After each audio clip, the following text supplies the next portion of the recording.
एक समय की बात है। एक राज्य में एक प्रतापी राजा राज करता था। एक दिन उसके दरबार में एक विदेशी आगंतुक आया और उसने राजा को एक सुंदर पत्थर उपहार में दिया।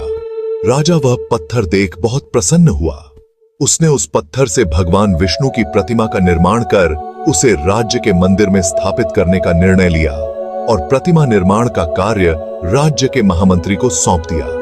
महामंत्री गांव के सर्वश्रेष्ठ मूर्तिकार के पास गया और उसे वह पत्थर देते हुए बोला, महाराज, मंदिर में भगवान विष्णु की प्रतिमा स्थापित करना चाहते हैं। 7 दिवस के भीतर इस पत्थर से भगवान विष्णु की प्रतिमा तैयार कर राजमहल पहुंचा देना। इसके लिए तुम्हें 50 स्वर्ण मुद्राएं दी जाएंगी।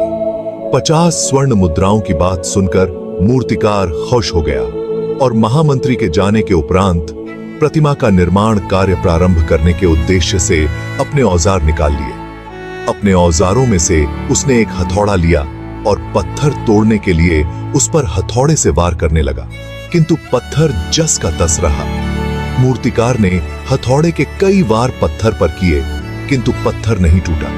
50 बार प्रयास करने के उपरांत मूर्तिकार ने अंतिम बार प्रयास करने के उद्देश्य से हथौड़ा उठाया, किंतु यह सोचकर हथौड़े पर प्रहार करने के पूर्व ही उसने हाथ खींच लिया कि जब 50 बार वार करने से पत्थर नहीं टूटा तो अब क्या टूटेगा। पत्थर लेकर वापस महामंत्री के पास गया और उसे यह कह वापस कर आया कि इस पत्थर को तोड़ना नामुमकिन है, इसलिए इससे भगवान विष्णु की प्रतिमा नहीं बन सकती। महामंत्री को राजा का आदेश हर स्थिति में पूर्ण करना था, इसलिए उसने भगवान विष्णु की प्रतिमा निर्मित करने का कार्य गांव के एक साधारण से मूर्तिकार को सौंप दिया।